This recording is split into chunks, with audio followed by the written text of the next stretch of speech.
觀眾朋友對廣告之後繼續收聽持教國際，呢個禮拜新聞幕後同你大家上半場先嚟關心些。2月底時節，上半日為大家報道過，美國參議院軍事委員會通過咗草案，撥美國嘅選甲就對台灣嘅港口領域來聽。不過，你最新嘅消息看到係美國財隊協會理事主席摩肯沙講，樣做當困難對美國嚟講，也當威脅，到底佢講了團隊。後輩代表係乜嘅專業？今日節目地圖為大家邀請到係你嘅老朋友，台北最好台海張國生張教授，教授你好。主持人好，各位觀眾朋友大家好。教授，其實我上個禮拜對節目地圖留言嘅觀眾優先講呢個主題嘅，是講看到軍事委員會通過呢個草案，當然嗰陣我哋會記住係外交方一正面嘅事情，沒有種長途，當然本嚟留其他國家最有強大嘅 TV 順監最來聽。我哋長時間設計研究美國嘅外交軍事，還有對國防部擔任過按重要做，你要唔要看待美國軍事委員會呢個草案？第一啦，也代表美國國會吼對於台灣嘅支持，吼也對於加條對中國嘅不滿啦，吼也兩件事情係幾乎共用嘅，吼但係不管用嘅吼也仲係一個徹底分析嘅發展吼，但係要變成正經嘅政策吼。正經大家到台灣嘅港口看到美國嘅軍艦以來，恐怕還要等相當嘅時間，而且還要有進一步嘅安排啦。草案唔係法律嘛？就算喺法律來講，通過嘅，但係甚物美國海軍就經常嘅派軍艦以來，也未係實際上要授權也憲體嘅指揮官嚟判斷啦。因為佢台灣離日本當權嘛，美國嘅軍艦用日本做基地，所以佢要布置也好，愛休息也好，愛加油也好，佢無事有講飛到台灣來不可啊！佢到日本佢當方便，因為佢日本嘅設施也好，佢監對嘅嗰種嘅種種嘅海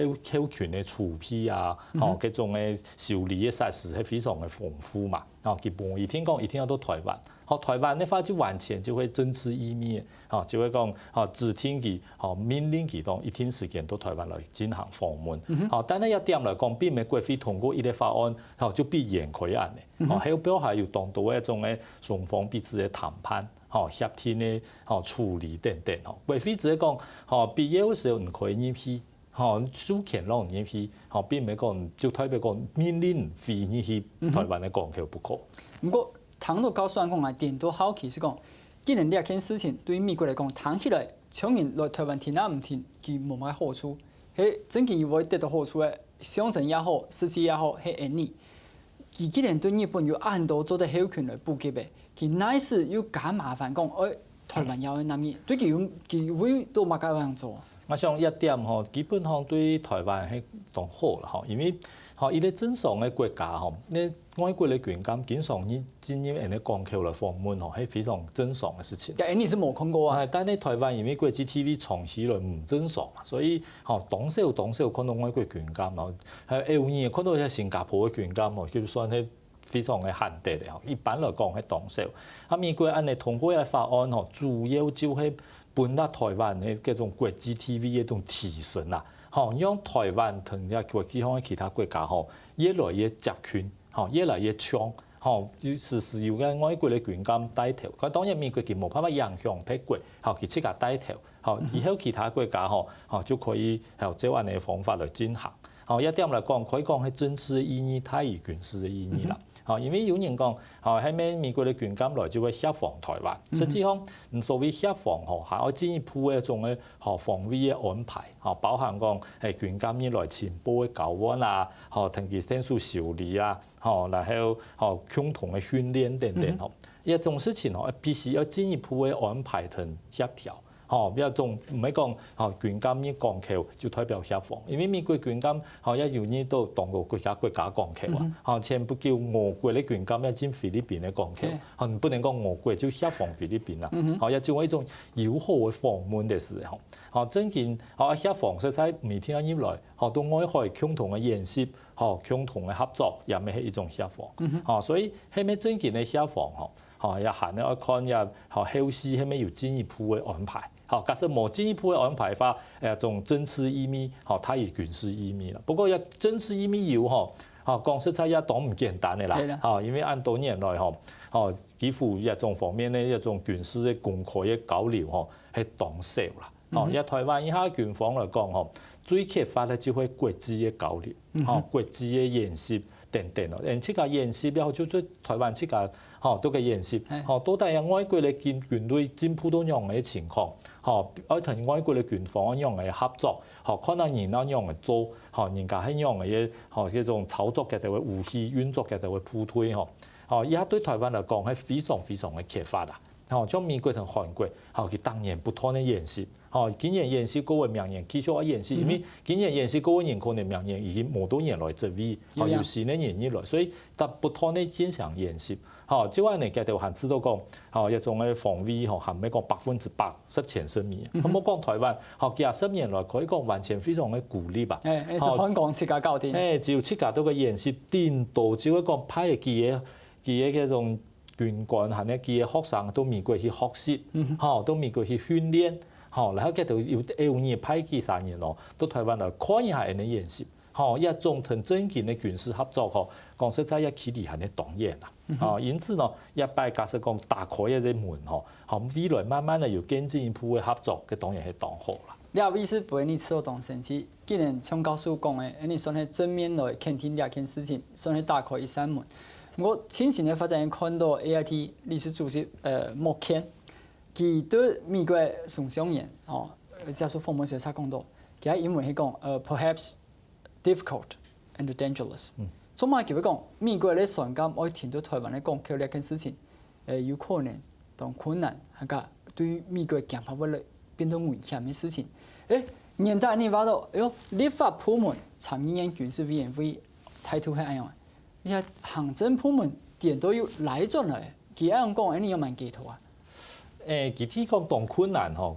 應該意思係講一件事情從國會嘅法案要變成真正嘅政策，好，然後一政策再來繼續嘅執行吼，啊可能係當困難。講從一點來講吼，大家必須承認講可能冇差啦，真件係困難。你睇參議院、眾議院、行政部門做起嘅共和黨嘅啊，困難到哪？因為以下不管來講，吼，共和黨都有國務院，吼，雖然共和黨已經係執政黨，但係國務院嘅一種嘅行政官僚，吼，甚至於部分嘅政務官，吼，忙不齊啦，係啦，吼，一當多年，吼，係忙多位，吼，係呢靠一國務院嘅一種嘅政要官僚、政要公務員，吼，都個做勢，一當然傳統上，吼，係較保守啦。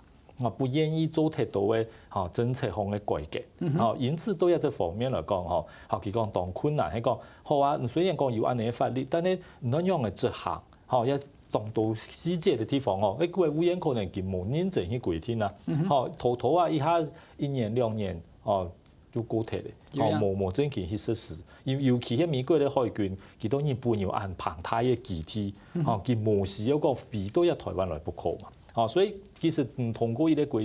依啲法律講吼，必可以去台灣嘅港口，但係軍監嘅監狀，除非得到吼上面嘅直接命令之下，呢現在當然不行。啊，所以一點嚟講，佢講困難吼，吼係講實際執行方吼係要當到嘅安排，吼有執行有困難。嚇，譬如講台灣嘅港口，吼可能航空母艦完全入唔得，吼提前。嚇，唔講航空母艦入唔得，講航空母艦吼旁邊嗰種護衛嘅軍監講即刻就唔來。吼，也就是軍事嘅實務方來講也當少啦。吼，佢天然佢講門險吼，吼佢倒唔係講有台灣嘅軍美國嘅軍艦入到台灣港口，軍艦本身我要乜嘅門險，而係講傳統吼美國有一批人咧一種外交嘅思考，就係講台灣嘅安全就要看中國嘅善意，吼冇伴中國唔歡喜，安尼對台灣來講最安全。所以講，你嘅軍艦進入台灣嘅港口，中國絕對唔歡喜，結果會報復台灣，安尼對台灣嚟講點都唔響。你係咩當老派嘅論調咧？係一種論調非常嘅老派，但係長久以來始終都有咧美國嘅外交參與嘅主要嘅 TV 啊。而家川普做總統係有冇影響？當然就要看下川普係咪都有咧大方向有乜嘅政策性嘅指示講，就會改變。吼，無辦法假設川普，吼，因為佢世界上很多事情，佢當然鼓動到批咧，吼，佢可能冇講直接指明，台灣政策要修改，吼，假設冇修改，嗰條人當然係你繼續走原來嘅政策，因為做乜嘅咯？因為佢講同中國冇伴中國唔歡喜，安尼法对台湾最安全，台湾人當然心都無歡喜啊，但係台灣無可能因為安尼去報復美國啦，頂多同佢抗議，但係抗議可能無乜嘅好，唔可能因為安尼對美國有乜嘅嚴厲嘅作為，貿易啦，係呢其他方面，對佢不友善，仲係點點啦，仲係點點啊！佢中國當然不管樣嘅，中國外交部當然就都會看美國假設無乜嘅事情，無乜嘅新嘅對台政策嘅就一點點。佢美國公務人員就話呢，當然冇事情最好，冇事情就會最好嘅事情。不過你也會有一點，像嚟你看到美國差一禮拜天，立法部門、行政部門有安太所長，係咪算係佢哋橫向嘅溝通有問題？立法老行政根本冇一致啊！美國國會向來係非常嘅一種強態而且統一啦，因為美國佢強調很多三權分立啦，所以今年台灣他家己都討論所謂嘅前瞻計劃，行政部門拿伊個法案本立法院去審查，但係到美國當時有安尼嘅情況，美國就會國會自家立法，唔係講行政部門拿乜嘅法，請國會立法。當然，一種事情就會行政部門可能希望推動某個政策，請國會來提出也有可能。但係就不管形式，國會嘅獨立權、自主權係動態啦。所以講國會即個立馬嘅法，有啲時候行政部門事先可能唔係很清楚。冇就係講，反正出議會通過嘅，係要總統也一關嘛。一種就國會表態國會嘅態度，總統表態總統嘅態度，對美國政治嚟講，也係當場看，非常嘅經常會看到嘅事情。所以講，譬如講以前國會就通過講，對中國嘅人權問題，要譴責。譬如講中國冇本好嘅人權，以前就講，中國作為最惠國嘅統一，愛辦唔否定。但係美國嘅總統就辦。國會嘅法案要否決，國會係 veto，國會又唔會反過來講要求總統一定要通過，亦只會夾到行政同立法部門之間嘅默契啦。因此都有這種情況之下，我想，一參議院到眾議院，最後總統係咪會批准？難講。總統就算批准咧，都係一年是行幾多擺，那可能也係行政部門可以自己決定嘅。你話有哪一隻分析嘅角度啊？有多是講。係咪有可能稍後嚟2禮拜以內，啲經濟部講可能會頂從台灣同美國嘅貿易談判，咁有可能像莫傾講嘅，你下你要做到雙向，意思係講你想盡辦法來維護台灣嘅安全。美國總統佢冇講出咗，即係講稍後嚟貿易談判係咪唔到冇人叫美國嘅主要，唔成為你嘅主要，呢件事情會開放嘅。美國當然係非常嘅努力嘅爭取講，佢哋會主要可以進入台灣啦。也係佢哋貿易談判嘅重點，但係係咪用一安全嘅承諾來交換？我想一點也唔係美國政策嘅常態啦，因為安全係佢哋非常特別嘅誒種方面。你講貿易影響安全，假設一件事情開始嘅話，佢中國馬上跳起來，好啊，放棄支持台灣，我當然同買3000億美金嘅東西。對，唔買台灣武器幾多錢啊？照樣同買，假批就冇要緊。假設講對美國嚟講，冇。假設貿易係呢經濟係可以影響安全嘅外交法，佢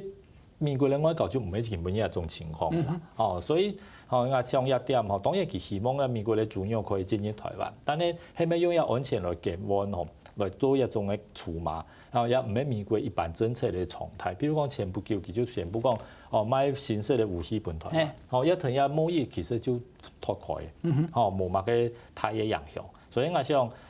一點來講。最近係呢貿易歸貿易啦，台灣最近派啲採購團去美國啦，動態嘅規模非常之大，不單談採購，一談投資啊，一點我知道對美國嚟講，可能更加係重視。所以就算係做成你嘅大頭家，川普做總統呢件事情，你認同也唔是少講，美國嘅立場冇有乜嘅改變。我想應該係，因為不管樣嘅香港、台灣。這種當然經濟唔可以查，但係同美國相比係呢獨勢啦。唔講貿易也好，係呢其他方面也好，係呢差距非常大。美國支持台灣，係呢同台灣關係重點係呢啲一啲加策問題。因為台灣係個民主嘅社會，佢支持民主。第二就講佢假設唔支持台灣，所有嘅國家就是都有美國冇信用。我這種亞洲嘅國家，我講過，哎呀，原來美國會為到利益。靠到中國一片，嘅下呢靠到中國嘅片，係避免俾美國出賣嘅。你發到美國都做出其中冇辦法立錯嘅，其中冇威嘅好企嘅，所以都一種情況之下，美國我想佢係呢要嘅考慮。你唔是咁寫好，我那一方面，先感謝從告訴上半場嘅分析好，下半場我哋看到是。年單當年5月底開始會看到中國公布幾條軍火炮兵數，冇是所講嘅國防炮兵數，不過多幾晚看到今年提血分，到底呢地圖係咪馬嘅貼片嘅研究，先了解下央視狀態。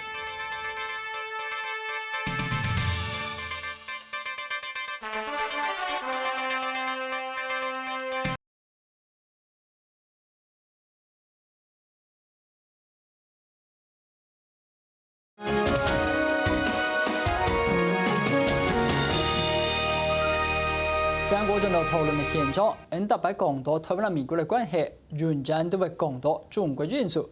講到中國呢邊係參加中教水上問題後，像呢拜幾6年尾國防委員會通過呢發布嘅時節，你會想到撒下來習近平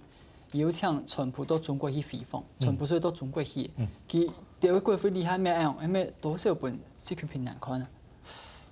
我想。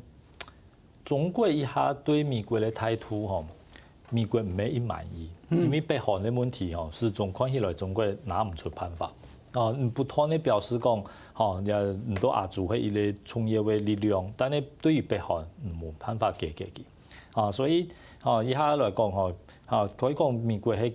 不斷地希望中國拿出一個成績單，可能讓係有辦法好好嘅處理北韓的問題。但係看起來，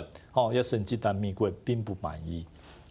因此未來有啲問題嘅爭論可能係會繼續下去。至於講呢個軍艦來台灣一件事情，係咩？係到美國同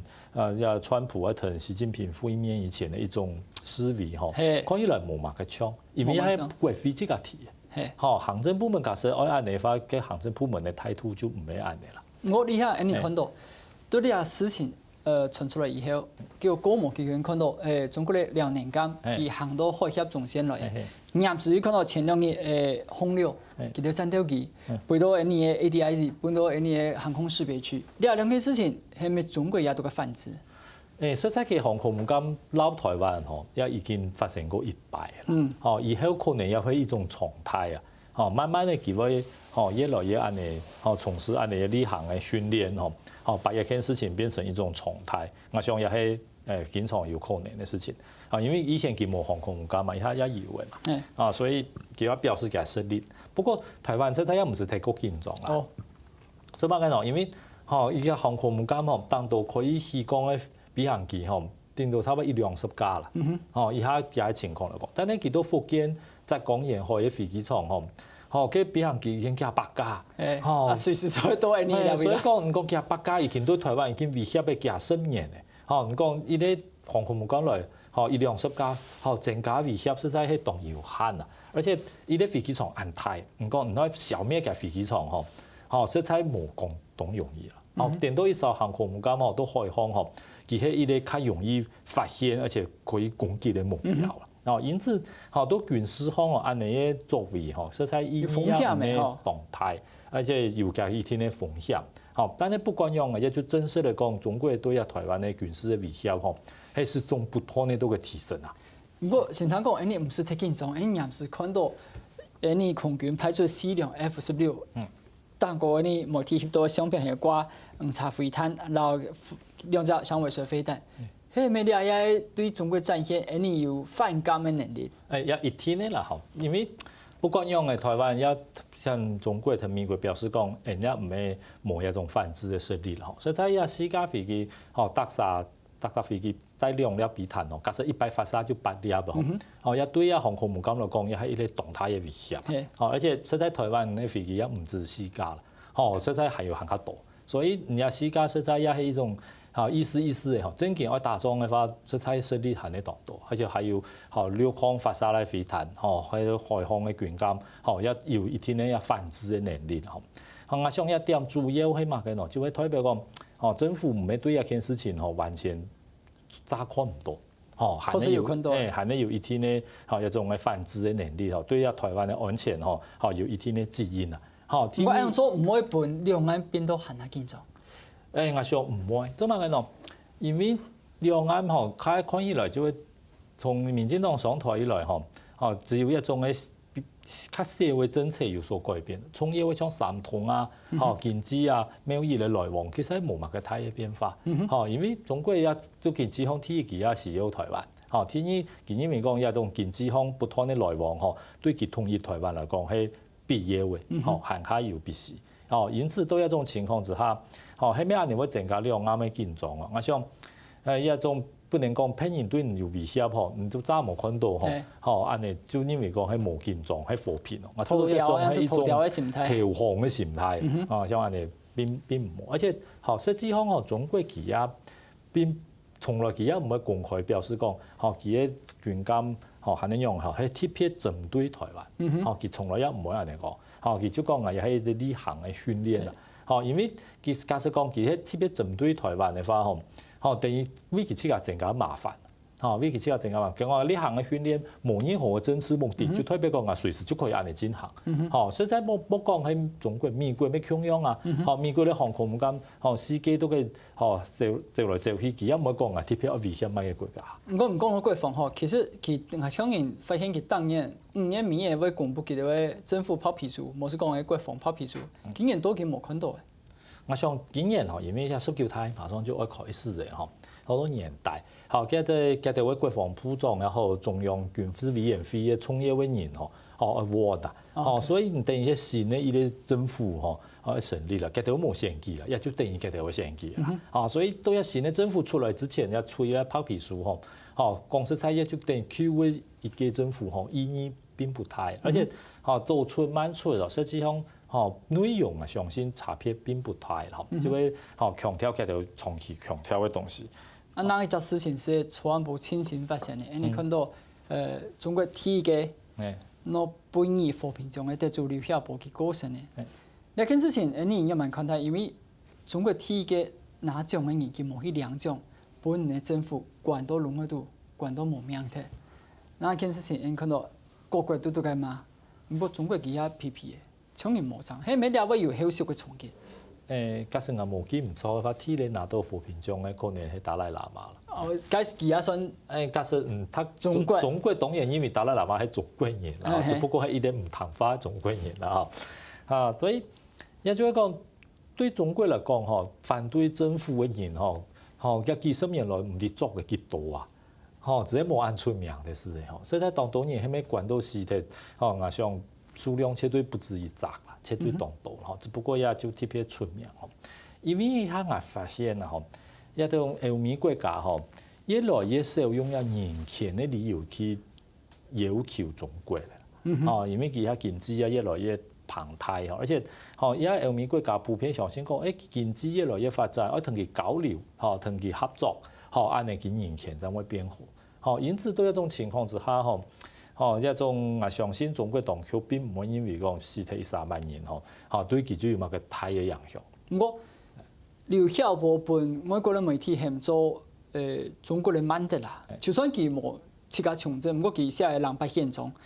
我相信呢件事情，然後經常講嘅其他有冇強意見嘅人本人關起來，佢嘅長途所長運動嘅議題。曼德拉係南非出名嘅領袖啦，不過曼德拉佢始終就兩頭一啲人都非洲民族移非啦，因為佢本來就會愛從政嘅，要注重一五年嘅一種嘅執政嘅權利一般嘅人權。但係劉曉波佢係一個作家，佢從來冇講佢愛從政啦，所以人我想而且佢強調係非武力嘅抗爭，一同南非係無頭強樣。不過我想有一重點就係講因為中國已經經歷過164事件嘅，64事件一當到出來有知名嘅反對人物，像王丹啊、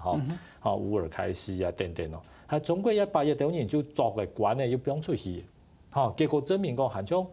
唔多樣嘅影響。大家當然即對1年就非常嘅尊敬，但係談不上對中國嘅政權有乜嘅樣板嘅威脅啊。所以我知道中國佢就不管樣嘅。管嘅就管嘅，作嘅就作嘅，唔一樣嘅。你總不能像天樣用外國派人嚟把佢救出去啊。因此呢，而且外國也知道講，假设中國做13萬人吼，外國就建議吼，等於當一條主張民主人變到現實嘅。變到現實，譬如講而家陳強嘛嘅，這種發通行嘅，一種嘅得到嘛嘅台議就作乜啥，然後用嘅台議來搞穩，一點我知道對中國來講，對對內部一種嘅反抗嘅人士來講，係一啲當不幸嘅現實啦。譬如講中國最近做嘅700多少嘅種歷史，就會同嗰種弱勢嘅人打官司，攞維權歷史，結果中國做嘅700多少。做嘅700多少，做嘅就做嘅啊！外國又有乜個辦法？因此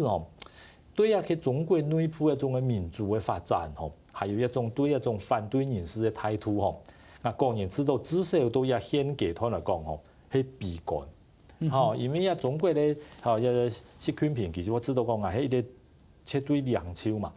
不允許有任何人來挑戰佢。冇講人哋民間嘅人士啦，連黨內要反對嘅人。要一隻一隻嘅分析清楚睇咧，因此對一種情況之下，變成對一啲短期之內，可能係一啲黑暗期啊，一種即不唔可以呢個萬人時代，萬人有乜嘅實踐，就有所改變啦。老師有透過兩百現狀嘅內容，佢咁講咧，架構出中國民主化嘅一個版圖。我知道也主要係一啲政治嘅顯現，佢唔像係一啲，譬如像一啲憲法嘅條文，一啲顯現，而且佢中間對於喺台灣，佢係咧主張講建立屬於中華聯邦共和國啦。雙邊本佢哋同意。對一點可以講佢係咧對中國當局嘅一種擁護，就是講